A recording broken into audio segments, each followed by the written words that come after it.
Hello guys, हम start कर रहे हैं एडमिशन ऑफ पार्टनर की कॉन्सेप्ट 1 by 1 सीरीज। हम इस सीरीज में एडमिशन ऑफ पार्टनर के पूरे चैप्टर को हमने 5 कॉन्सेप्ट में डिवाइड किया है और हम लोग हर एक एक लेक्चर में एक एक कॉन्सेप्ट को 0 से लेके 100 तक पूरा कवर करेंगे, ताकि सीबीएसई में कोई भी क्वेश्चन अगर वहां से आए तो आपका एक भी मार्क्स उसमें डिडक्ट ना हो। तो बिना टाइम वेस्ट किए हुए स्टार्ट करते हैं हम हमारे एडमिशन ऑफ पार्टनर का कॉन्सेप्ट नंबर 1, जिसका नाम है प्रॉफिट शेयरिंग रेशियो। ठीक है, तो प्रॉफिट शेयरिंग रेशियो को मैंने आपकी इजीनेस के लिए कि आपको कोई प्रॉब्लम ना हो, मैंने उसको 6 अलग अलग केसेस में डिवाइड किया है और हर एक केस प्रोबेबली एक टाइप का क्वेश्चन है। तो 6 अगर आपने केसेस कर लिए तो 90% ऑफ द क्वेश्चन में तो आपको प्रॉब्लम आनी नहीं है। तो बिना टाइम वेस्ट किए स्टार्ट करते हैं हमारा केस नंबर 1। तो जब केस नंबर 1 को हम देखेंगे तो यहां पे हमें क्लियरली एक वर्ड मेंशन्ड है, केस नंबर 1 अप्लाई करने के लिए क्वेश्चन ऐसा होना चाहिए जिसमें आपके पास कोई इंफॉर्मेशन ना हो। इंफॉर्मेशन का मतलब हमें क्वेश्चन में यह दे रखा है कि नया पार्टनर आया है और वो कितना प्रॉफिट में से अपना शेयर लेगा, बट हमारे को यह नहीं गिवन है कि बचा हुआ शेयर्स रिमेनिंग पार्टनर्स मतलब ओल्ड पार्टनर जो है वो कैसे डिस्ट्रीब्यूट करेंगे। बोलने से समझ में आएगा नहीं, तो फटाफट क्वेश्चन पे चलते हैं ताकि दिमाग में सेट हो। जैसा कि नाम आप देख सकते हो, no information about the remaining share. मैंने इस केस का नाम क्या रखा है, no information about the remaining share. तो यहां पे देखते हैं क्वेश्चन क्या कहता है, A and B are partners sharing profit and losses. क्या लिखा है, sharing profit and losses in which ratio 3:1। क्या रेशियो है, 3:1। C is admitted. Who is admitted? C is admitted and he is admitted for 1/5 share. कितने के लिए वो admit हुआ, 1/5 शेयर के लिए वो एडमिट हुआ। अब क्वेश्चन ये कहता है कि आप न्यू रेशो कैलकुलेट करो। मैं क्या कहना चाह रहा हूं, न्यू रेशो कैलकुलेट करो, बट मैं वापस हेडिंग से कनेक्ट करूंगा क्योंकि आपको ये पता होना चाहिए कि ये जो केस है ये अप्लाई कब करना है। तो जैसा कि इस केस में आपको क्लियरली विजिबल है कि भाई अगर मैं आपको कहूं कि फर्म का मतलब टोटल जो प्रॉफिट होता है, फर्म का जो टोटल प्रॉफिट होगा, can I say that is 100%। अरे भाई परसेंटेज में जो भी टोटल होगा प्रॉफिट्स का, जो भी फर्म अर्न कर रही है, हम उसको 100% मान सकते हैं। इसी को मैं फ्रैक्शन में अगर कन्वर्ट करूं तो 100% को मैं ऐसे भी लिख सकता हूं 100/100। तो कैन आई से दैट पूरी फर्म के प्रॉफिट को फ्रैक्शन में मैं 1 भी बोल सकता हूं। क्लैरिटी है, पूरी फर्म के प्रॉफिट को मैं फ्रैक्शन में 1 भी बोल सकता हूं। 100% is nothing but 100/100 that is 1। ठीक है, बेस है, बिल्कुल बेस है ये। अब मैंने कहा इसके आगे जब मैं बात करता हूं तो मैं ये कह रहा हूं कि अब मैं रिमेनिंग शेयर निकालना चाह रहा हूं। मैं क्या निकालना चाह रहा हूं, अब मैं रिमेनिंग शेयर निकालना चाह रहा हूं। मैं ये कैलकुलेट करना चाह रहा हूं कि अगर पूरी फर्म का शेयर 1 है और नया पार्टनर 1/5 के लिए आया, तो मैंने 1 में से 1/5 हटा दिया, तो कैन आई से दैट बचा हुआ प्रॉफिट बचा कितना, can I say that it is 4/5। कितना बचा मेरे प्यारे बच्चों प्रॉफिट, 1/5 हटाने के बाद हमारे पास कितना बचा, 4/5। ठीक है, हमारे पास कितना बचा प्रॉफिट, 4/5। अब ध्यान से सुनना मेरी बात। अब मैं कह रहा हूं, जो मैं आपको कह रहा था कि नो इंफॉर्मेशन, मैं इसकी बात कर रहा हूं। अब अगर आप यहां पे देखोगे तो देयर इज नो इंफॉर्मेशन, मतलब हमारे पास यहां पे कोई इंफॉर्मेशन ही नहीं है। किस चीज की हमारे पास इंफॉर्मेशन नहीं है, हमारे पास इंफॉर्मेशन नहीं है कि ये जो बचा हुआ शेयर है, ये जो ओल्ड पार्टनर्स थे ए और बी, इनमें कैसे बटेगा। क्या आप हेडिंग समझे मेरे प्यारे बच्चों, no information about the remaining share, मतलब नया पार्टनर आके 1/5 लेके चला गया, अब बचा 4/5। वो 4/5 कैसे बटेगा ओल्ड पार्टनर्स में, इसकी हमारे पास कोई भी जानकारी नहीं है। तो जब हमारे पास ये कोई इंफॉर्मेशन ही नहीं है, हमारे पास कोई जानकारी नहीं है, तो what should we do, obviously in the absence of information आप रिमेनिंग शेयर को किस में डिस्ट्रीब्यूट करोगे, आप डिस्ट्रीब्यूट करोगे ओल्ड रेशियो में। अरे भाई हमें नहीं पता कि बचा हुआ प्रॉफिट वो लोग कैसे बांटेंगे, तो यार अभी तक जैसे बांटते हुए आए वैसे ही बांटेंगे। तो अभी तक कैसे बांट रहे थे, 3:1, that is their old ratio. तो अब भी कैसे बांटेंगे वो, उसी में 3:1 में। तो अब हम आगे देखते हैं अब अगर मैं न्यू रेशो की बात करूं तो ए का नया रेशो भाई 4/5 बचा हुआ शेयर है, उसको ये दोनों आपस में बांट लेंगे 3:1 में। 3:1 का मतलब है 3/4, और जो बी है वो 4/5 का कितना ले लेगा 1/4। तो कैन आई से दैट हमने दोनों का ए और बी का न्यू रेशो निकाल लिया। क्या निकाल लिया मेरे प्यारे बच्चों? हमने न्यू रेशो निकाल लिया। तो मैं न्यू रेशो अब अगर कैलकुलेट करूं तो इट इज 12/20 ए का। अगर मैं बी की बात करूं इट इज कमिंग टू 4/20। तो आप यहां पे जैसा कि बिल्कुल क्लियरली देख सकते हो, हमने क्या किया, हमने सिर्फ ये देखा कि ये केस कौन सा है। हमने कहा ये वो वाला केस है जिसमें हमारे को ये नहीं बता रखा कि रिमेनिंग शेयर को कैसे बांटना है, मतलब पुराने पार्टनर में से कौन कितना कैसे कैसे लेगा, ये हमारे पास कोई इंफॉर्मेशन ही नहीं है। तो हमने कहा कि यार इंफॉर्मेशन नहीं है तो रिमेनिंग शेयर को उसी रेशो में बांट दो जिस रेशो में आज तक आप प्रॉफिट एंड लॉस को डिस्ट्रीब्यूट कर रहे थे, which is nothing but the old ratio.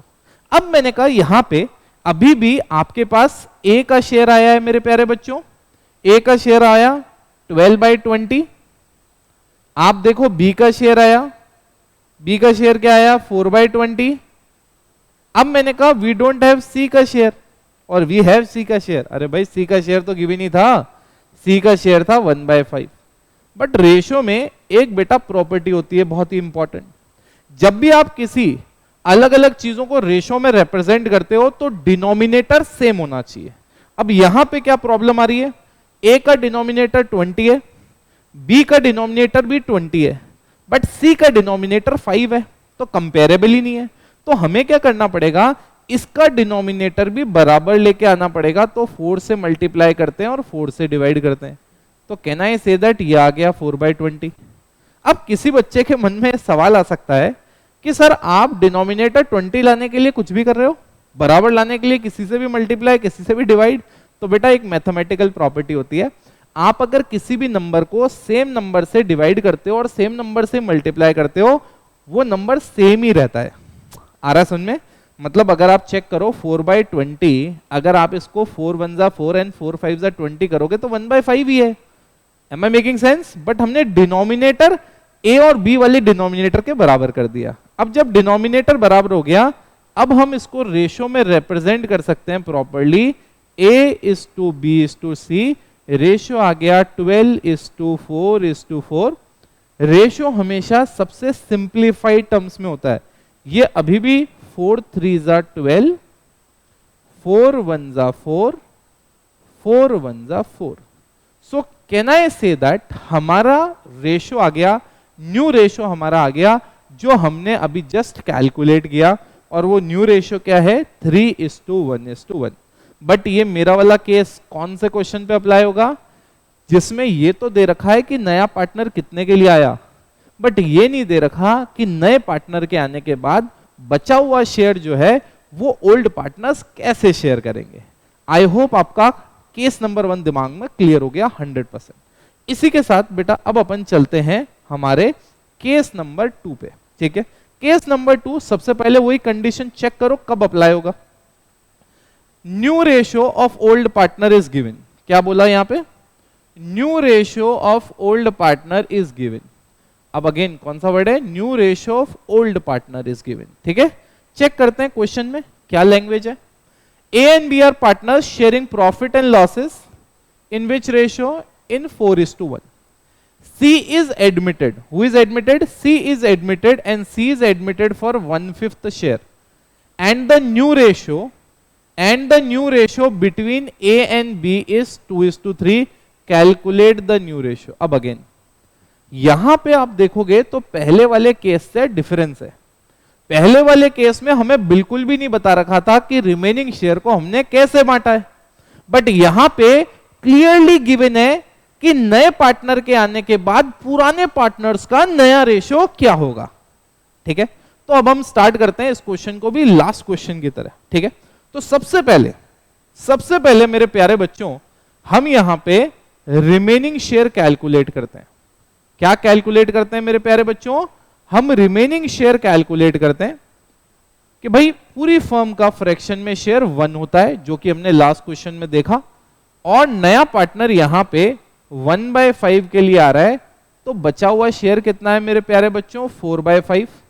बचा हुआ शेयर कितना आया? 4/5। अब ये 4/5 कैसे बटना चाहिए ए और बी में? How we should distribute this between A and B?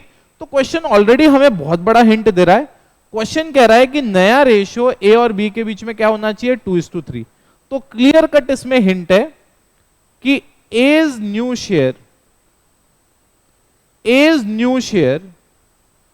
Is equals to 4/5 multiplied by 2/5। B's new share is equals to 4/5 multiplied by 3/5। 2:3 है। तो हमने क्या किया? ये जो रिमेनिंग शेयर है हमने इसको डिस्ट्रीब्यूट कर दिया। हमने क्या कर दिया? डिस्ट्रीब्यूट कर दिया बिटवीन ए एंड बी। किसके बीच में डिस्ट्रीब्यूट कर दिया मेरे प्यारे बच्चों? A and B. और कैसे डिस्ट्रीब्यूट किया? 2:3। तो आप देखो 4/5 को 2/5 में और 4/5 को 3/5 में हमने डिस्ट्रीब्यूट कर दिया। ठीक है। अब हम अगर इसको कैलकुलेट करें तो इट इज 8/25, इट इज 12/25। क्या आपके दिमाग में क्लियर है what I am trying to say? अब हम बात करते हैं सी। अगेन सी का अगर आप शेयर देखोगे तो उसका डिनोमिनेटर अभी तो 5 है, तो सी का 1/5 हमें पता ही है। अब आप देखो यहां पे डिनोमिनेटर है 25, यहां पे डिनोमिनेटर है 25। तो मेरे प्यारे बच्चों यहां पे आ रहा है 1/5। तो आपको जैसे ऑलरेडी बताया कि हमें इसका डिनोमिनेटर 25 लेके आना है। तो अगर हम 5 से डिवाइड करेंगे, 5 से मल्टीप्लाई करेंगे, नंबर में कोई चेंज नहीं होगा और हमारा डिनोमिनेटर सेम हो जाएगा। तो अब हम इसको रेशो की फॉर्म में लिख पाएंगे। तो जैसा कि आप देख सकते हैं अब हमारे पास यहां पे क्या रेशो आया? ए का, बी का और सी का। हमारा रेशो आया ए का, बी का और सी का 8:12:5। अब अगेन वापस एक और तरीका है जो मैं हर एक केस में आपको वापस समझाऊंगा।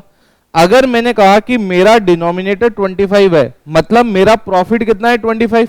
ये जो रेशियो है इसका मतलब क्या होता है कि अगर 25 रुपीज का प्रॉफिट होता है तो ए को आपको 8 रुपीज देने हैं, बी को आपको 12 रुपीज देने हैं और सी को आपको 5 रुपीज देने हैं। तो अगर मैं 25 रुपीज बांट रहा हूं, डिस्ट्रीब्यूट कर रहा हूं, तो इन तीनों का टोटल भी तो 25 होना चाहिए। तो चेक कर लो, अगर 25 आ रहा है इसका मतलब सही है, अगर नहीं आ रहा है तो गड़बड़ है। तो आई होप अब आपको केस नंबर 1 और केस नंबर 2 अच्छे से क्लियर हो गया है। पहले वाले केस में हमारे को इंफॉर्मेशन ही नहीं दे रखी थी कि रिमेनिंग शेयर कैसे डिस्ट्रीब्यूट करना है, और इस वाले केस में हमारे को रेशो दे रखा है कि जो रिमेनिंग शेयर है वो हमें न्यू पार्टनर्स में कैसे बांटना है, उनका आपस में न्यू रेशो क्या है। अब अगर ये दोनों क्लियर हैं तो अब हम चलते हैं हमारे अगले पार्ट की ओर। अगला वाला पार्ट अगर आप देखोगे, तो हमारा अगला वाला पार्ट क्या कहता है? अगला वाला पार्ट कहता है ratio of sacrifice by old partner is given. मतलब इसमें ओल्ड पार्टनर्स ने नए पार्टनर को कैसे कैसे शेयर दिया वो अगर हमें गिवन है तो वो हम यहां पे अच्छे से कैलकुलेट कर सकते हैं, अच्छे से देख सकते हैं। आइए क्वेश्चन के थ्रू समझते हैं। A and B are partners sharing profit and loss in which ratio they are distributing the profits among themselves in which ratio 3:1। अब अगेन देखो यहाँ पे केस जो हमने 1 और 2 पढ़ा था उससे डिफरेंट टाइप ऑफ फॉर्म में रेशियो गिवन है। अरे भैया 20% कुछ नहीं होता, 20/100 होता है, और ये भी बेटा 1/5 ही है। तो आपको परसेंटेज को फ्रैक्शन में कन्वर्ट करना आना चाहिए। चलिए, which is given by A and B in which ratio? A और B को आपस में किस रेशियो में देना है बेटा? 2:3 के रेशियो में। अब मैंने कहा ध्यान से देखना, यहां पे क्या बोल रहे हैं कि नया पार्टनर आया 1/5 के लिए, और नए पार्टनर को जो शेयर है वो A और B ने दिया, बट A और B ने किस रेशियो में दिया? उन्होंने दिया 2:3 में। किस रेशियो में दिया? 2:3 में। तो अब अपन यहां पे चेक करते हैं। यहां पे अगर हम चेक करेंगे तो सबसे पहले आप देखो मेरे प्यारे बच्चों, आप सबसे पहले ए का सैक्रिफाइस निकाल लो। अब यहां पे देखो थोड़ा सा डिफरेंस है, थोड़ा सा जो अभी तक आपने पढ़ा उससे थोड़ा सा डिफरेंस आएगा। यहां पे पहले ए का सेक्रीफाइस निकालते हैं। तो हमने कहा 1/5 टोटल शेयर था किसका, सी का, और उसमें से 2/5, 2:3 लिखा है ना, तो 2/5 किसने दिया, ए ने। तो 1/5 का 2/5 कितना होता है, 2/25। क्या होता है बेटा, 2/25। अब मैंने कहा बी की बात करते हैं, बी की बात करते हैं। बी का शेयर क्या है भैया, क्या सेक्रीफाइस किया बी ने, 1/5 का 3/5 बी ने दिया है मेरे प्यारे बच्चों। किसने दिया है, बी ने। तो टोटल सेक्रीफाइस हो गया 3/25। टोटल सेक्रीफाइस कितना हो गया, 3/25। अगर आप देख पा रहे होगे तो आपको मैंने अभी क्या करना सिखाया, अभी मैंने आपको एक बहुत ही छोटी सी चीज सिखाई है। मैंने ये सिखाया है कि क्वेश्चन में यहां पे अब आपको ये दे रखा है कि नया पार्टनर को जो भी शेयर दिया वो ए और बी ने कैसे उसको सेक्रीफाइस किया, किस रेशो में सेक्रीफाइस किया। तो हमने वो रेशो यूज करके सेक्रीफाइस निकाला कि भैया पार्टनर्स ने कितना कितना कैसे कैसे दिया। अब एक फॉर्मूला बेटा ध्यान से देखना, अब एक फॉर्मूला, अगर मैं कहूं न्यू रेशो की कैलकुलेशन करनी है मुझे, क्या करनी है मुझे, न्यू रेशो की मेरे प्यारे बच्चों अगर कैलकुलेशन करनी है तो मैं ये फॉर्मूला यूज कर सकता हूं। आ रहा समझ में, मैं ये फॉर्मूला यूज कर सकता हूं कि जो भी ओल्ड शेयर था, आ रहा समझ में, न्यू शेयर लिखूंगा तो ज्यादा बेटर रहेगा रेशो से, new share will be equal to old share minus sacrifice. अरे बिल्कुल नेचुरल सी बात है ना यार। अगर मैं कहूं कि ए के पास, आ रहा समझ में, मैं ए की बात करता हूं, पहले मैं ए की बात करता हूं, ए का न्यू शेयर।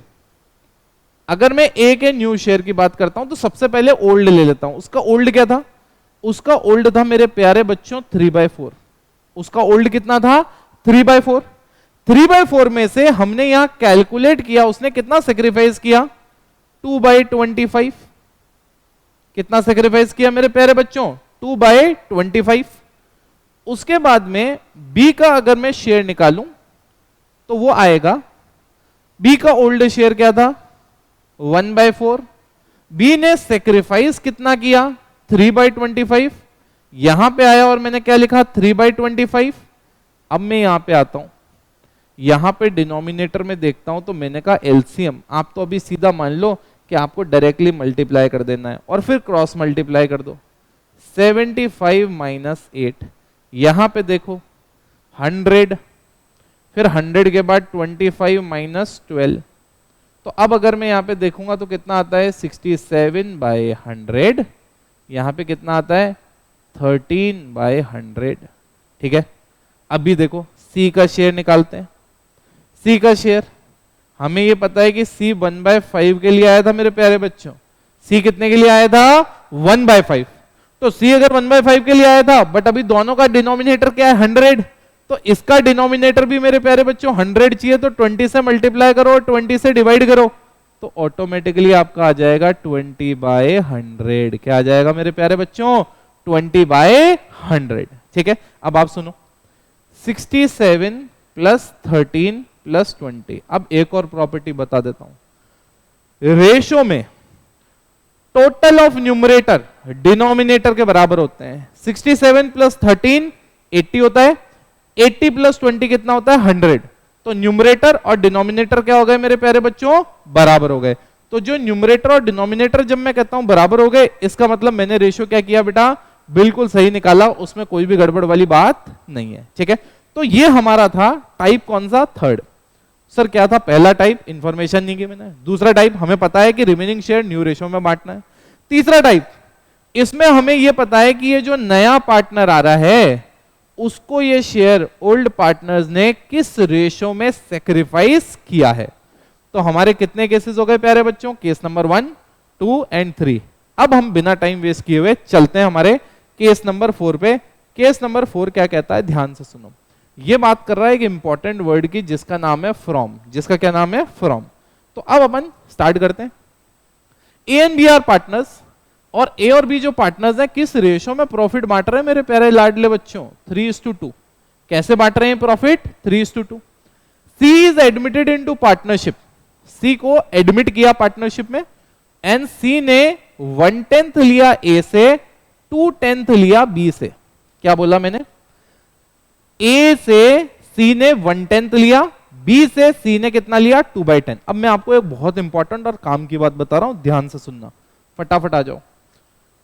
अगर आप देखोगे ये जो वर्ड फ्रॉम है, मैंने क्यों ऊपर ऐसे हाईलाइट करने के हिसाब से लिखा, क्योंकि जब भी आपको ऐसे वर्ड दिया हुआ है ना, ही टुक 1/10 फ्रॉम, ये फ्रॉम वर्ड इंडिकेट करता है सेक्रीफाइस। फ्रॉम वर्ड क्या इंडिकेट करता है? सेक्रीफाइस। आ रहा समझ में? मतलब फ्रॉम वर्ड का मतलब ये है कि आपको डायरेक्ट सेक्रीफाइस गिवन है, you don't need to calculate. मतलब ये जो 1/10 है ये ए ने दिया है, 2/10 बी ने दिया है, आपको अलग से कैलकुलेट करने की जरूरत नहीं है। मैं क्या कह रहा हूं समझना, मैं क्या कह रहा हूं समझना। मतलब मैं ये कह रहा हूं, अगर मैं ए का न्यू शेयर निकालूं, अगर मैं ए का न्यू शेयर निकालूं मेरे प्यारे बच्चों, तो ए का न्यू शेयर कितना आएगा? ओल्ड कितना है? 3/5। उसने कितना दे दिया भैया? 1/10। कितना दे दिया उसने? 1/10। एलसीएम ले लिया भैया हमने, एलसीएम आया 10, यहां पे लिखा 6 - 1, तो नया शेयर क्या हो गया ए का? 5/10। क्लैरिटी है? तो आप देखो, अभी मैं आपको एक फॉर्मूला लिखवा के लाया हूं, और वो फॉर्मूला क्या है? New share is equals to old share minus sacrifice. याद है लास्ट वाले टाइप में, ये जो लास्ट वाला टाइप था इसमें हमने ये फॉर्मूला किया था ना मेरे प्यारे बच्चों, इसी फॉर्मूले का यूज कर रहा हूं मैं वापस। तो मैं ये कहना चाह रहा हूं, ये जो वर्ड फ्रॉम होता है ना, जब भी वर्ड फ्रॉम आ जाए, इसका मतलब क्वेश्चन में आपको डायरेक्टली गिवन है कि ए ने कितना दिया और बी ने कितना दिया, आपको अलग से कैलकुलेट नहीं करना है। मतलब जैसे आपने अभी लास्ट वाले क्वेश्चन में सेक्रीफाइस आपने देखा, आपने कैलकुलेट किया था कि सी का शेयर 1/5 है, तो ए ने इस रेशो में और बी ने इस रेशो में आपस में ये दिया। आ रहा समझ में? यहां पे जब भी वर्ड फ्रॉम आ जाए, आपको अलग से कुछ भी करने की जरूरत नहीं है, ये इंडिकेट करता है डायरेक्टली सेक्रीफाइस। क्या इंडिकेट करता है मेरे प्यारे बच्चों? ये डायरेक्टली सेक्रीफाइस, आपको अलग से कुछ भी करने की जरूरत नहीं है। ठीक है, अब अपन बढ़ते हैं आगे। तो इस वाले क्वेश्चन में होगा कैसे? अगर आप देखोगे यहां पे मैं बी के शेयर की बात कर रहा हूं, किसकी बात कर रहा हूं मैं? बी के न्यू शेयर की। तो बी के न्यू शेयर की अगर मैं बात करूं, तो यहां पे बी का ओल्ड शेयर क्या है? 2/5 माइनस उसका बी ने सेक्रीफाइस कितना कर दिया? अरे बी का न्यू शेयर नहीं है, बी का ओल्ड शेयर कितना है? 2/5, और बी ने कितना दे दिया? 2/10। तो यहां पे एलसीएम कितना आया? 10, और एलसीएम लेके आप आगे सॉल्व करोगे तो ये आ गया मेरे प्यारे बच्चों 2/10। कितना आ गया मेरे प्यारे बच्चों? 2/10। अब अगर मैं आपसे पूछूं सी को कितना मिला, तो भैया सी को ए ने दिया 1/10, बी ने दिया 2/10, तो कहना है से दैट नया रेशो क्या हो गया इसका? 3/10। अब एक बार चेक करो, क्या तीनों का डिनोमिनेटर 10 10 और 10 आ रहा है? बिल्कुल सही, पहले वाले में कोई प्रॉब्लम नहीं है। अब टोटल करते हैं, 5 + 2 7 + 3 10, तो 10 = 10। क्या आपको समझ में आया? क्या आपके दिमाग में गया कि वर्ड फ्रॉम का क्या मतलब है? वैसे अगले वाला केस जो होगा ना, उससे वर्ड फ्रॉम और क्लियर होगा, बट मेरे ख्याल से आपको समझ में आ गया होगा। जब भी वर्ड फ्रॉम दिया हुआ रहे, इसका मतलब आपको डायरेक्टली सेक्रीफाइस गिवन है कि ओल्ड पार्टनर्स ने क्या सेक्रीफाइस किया। ठीक है, अब आते हैं अगले वाले टाइप पे। आ रहा समझ में? अगले वाले टाइप पे जो इसके जैसा ही लगेगा। यहां पे वर्ड दिख रहा है आपको ऑफ। अब वर्ड ऑफ का मतलब बिल्कुल अलग होता है। मतलब जैसे आपको वर्ड फ्रॉम था, वैसे जब वर्ड ऑफ होता है, इसका मतलब सेक्रीफाइस टू बी कैलकुलेटेड। क्या बोला मेरे प्यारे बच्चों मैंने? Sacrifice to be calculated. मतलब यहां पे सेक्रीफाइस क्या करना है? हमें कैलकुलेट करना है। क्या करना है बेटा? कैलकुलेट करना है। चेक करते हैं। A and B are partner sharing profit and losses in which ratio? 3:2। A ने कितना लिया? Sorry, C took 1/5 of A share. अब देखो यहां पे लैंग्वेज में डिफरेंस आ गया। यहां पे वर्ड क्या आ गया बेटा? ऑफ। क्या आ गया वर्ड यहां पे? ऑफ। आगे देखो 2/5 of B share. 2/5 of what बेटा? B share. अगेन यहां पे वर्ड क्या आ गया? ऑफ। तो अब मैं यहां पे जो कहना चाह रहा हूं वो ये कहना चाह रहा हूं कि जब भी वर्ड ऑफ गिवन है, इसका मतलब सेक्रीफाइस नहीं गिवन है, आपको सेक्रीफाइस कैलकुलेट करना है। क्यों? लैंग्वेज पे फोकस करो, लैंग्वेज पे फोकस करो। लैंग्वेज कहती है कि हमने ए के शेयर का 1/5 लिया, मतलब जो ए का शेयर है उसका 1/5 मतलब उसका 20% ए ने किसको दिया, सी को दिया है। ठीक है, तो अब मैं कैलकुलेट करूंगा, आ जाओ समझ में आएगा बेटा। एज सेक्रीफाइस, क्या बोला बेटा मैंने यहां पे, एज सेक्रीफाइस, ए का सेक्रीफाइस निकालते हैं।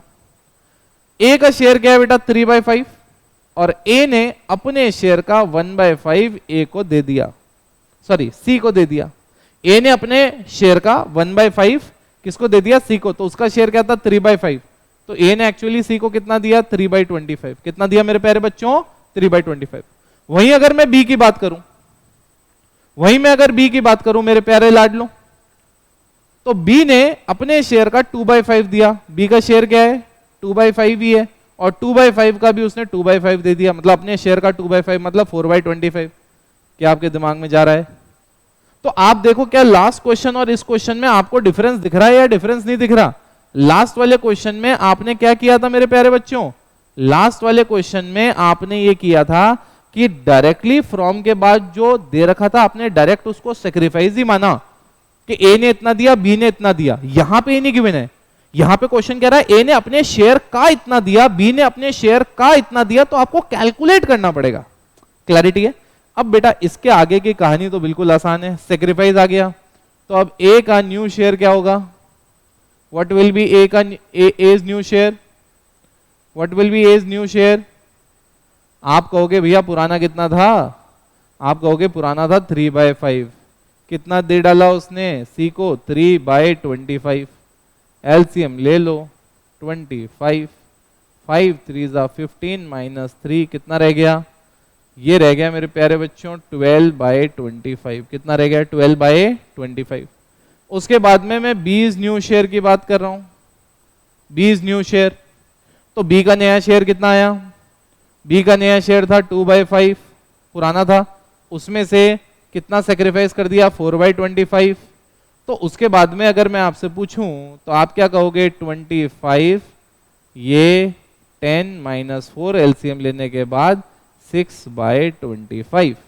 ठीक है, अब सी का शेयर, सी का शेयर तो हमें पहले से पता है क्या, नहीं निकालना पड़ेगा, 3/25 प्लस 4/25, ये आया 7/25। मेरे लाडले बच्चों चेक करो, डिनोमिनेटर 25 25 25, 25 25 25, न्यूमरेटर चेक करो, 12 + 6 18, 18 + 7 25, तो न्यूमरेटर का टोटल डिनोमिनेटर के बराबर है। मेरे प्यारे बच्चों ये था केस नंबर 5। देख रहे हो ना, एक एक चीज को डिटेल में कवर कर रहे हैं। आपको क्वेश्चन में बस यही चीज आइडेंटिफाई करनी है, नहीं तो बच्चा क्या होता है, थोड़ा सा भी क्वेश्चन इधर उधर घूमता है ना, बच्चा भी घूम जाता है। ठीक है, तो हमने कवर कर लिया भैया केस नंबर 5। अब चलते हैं हमारे आखिरी केस पे। अब आखिरी केस क्या कहता है, one of the partner retain his original share. इसका मतलब नया पार्टनर तो आया, उसको प्रॉफिट में से शेयर भी दिया, बट अब पुराना एक पार्टनर कहता है भैया मेरा तो जो पहले प्रॉफिट में से शेयर था मेरा नया भी वही होना चाहिए, मुझे उसमें कोई चेंज नहीं चाहिए। ठीक है, तो वो वाला केस है। पढ़ते हैं पहले क्या केस कहता है। केस ये कहता है A and B are partner sharing profit and losses in 4:1, C is admitted for 1/5 share, B will retain his original share, B will retain his original share. ठीक है, अब देखो मैंने कहा अब अगर मैं आपसे पूछूं ए का न्यू शेयर क्या होगा, बहुत आसान है कैलकुलेट करना। देखो भैया पूरी फर्म का शेयर क्या है 1, उसमें से सी आया कितने के लिए 1/5 के लिए, उसमें से भी बी ने कहा मैं भी अपना 1/5 जो पहले था वो रखूंगा। इसका मतलब बी, सी का शेयर चला गया, बी का शेयर चला गया, तो अब जो फर्म का बचा है वो किसका है, ए का ही है ना। अरे भाई अगर 3 ही पार्टनर हैं, बी ने अपना ले लिया, सी ने अपना ले लिया, तो अब जो बचा है वो किसका है, वो ए का है। तो यहां पे तो न्यू रेशियो निकालना बहुत आसान था, ए का शेयर आ गया, बी का शेयर हमें पता ही है पुराना वाला ही है, सी हमने अभी अभी देखा भैया 1/5 के लिए आ रहा है, तो भैया यहाँ पे तो कोई टेंशन वाली बात ही नहीं है, बहुत ही आसान सा केस है। यहाँ पे अगर हम देखेंगे ए, बी और सी, इनका जो शेयर है वो कितना हो गया 3:1:1। ठीक है, तो देखिए गाइस हम लोगों ने 6 के 6 केसेस कवर कर लिए, एक एक छोटी छोटी चीज इसमें। अब आपको टाइप ऑफ क्वेश्चंस प्रैक्टिस करने हैं, क्योंकि आपको एग्जाम में ये भी आइडेंटिफाई करना पड़ेगा ना कि अगर आप पर्टिकुलर कोई केस आपके सामने आ गया तो इन 6 में से कौन सा है। प्लस मैं आप लोगों के लिए एक बोनस लेक्चर भी प्रॉफिट शेयरिंग रेशियो का रिकॉर्ड करूंगा, उसमें मैं डिफिकल्ट वाले 2 या 3 क्वेश्चन पकड़ूंगा जो इन केसेस से अलग है। बेसिकली वो अकाउंट से रिलेटेड तो नहीं है, बट कैलकुलेशन पर्सपेक्टिव से रिलेटेड है, जिसमें थोड़ा बहुत इक्वेशन, थोड़ा बहुत रेशियो का एडवांस फॉर्म यूज हुआ है, जो अगर एग्जाम में आ गया तो हाई प्रोबेबिलिटी है कि गलती हो जाए। तो वो जो इंपॉर्टेंट क्वेश्चन वाला सेक्शन है, जिसमें मैं मोस्ट डिफिकल्ट 2-3 क्वेश्चंस लेके आपके लिए अपलोड करता हूं, वहां पे मैं प्रॉफिट शेयरिंग रेशियो का ये बोनस लेक्चर अपलोड करूंगा। अगर आपको ये लेक्चर बढ़िया लगा तो यार दोस्तों के साथ शेयर करो। आपको लगता है कि नहीं सर आपको कुछ इसमें और भी एडिशन करना चाहिए, कमेंट बॉक्स में रिप्लाई करो यार, जितना लगा उतना आपको दिया। बट फिर भी आपको लगता है सर ये पॉइंट एक बार और डिस्कस हो जाए तो मजा आ जाएगा, आप कमेंट बॉक्स में रिप्लाई करो। नेक्स्ट लेक्चर मेरा आएगा गुडविल के ऊपर, एडमिशन ऑफ पार्टनर में जितने भी गुडविल रिलेटेड एडजस्टमेंट हैं वो सारे के सारे हम अगले लेक्चर में 1 बाय 1 कवर करेंगे। Till then take care, bye bye.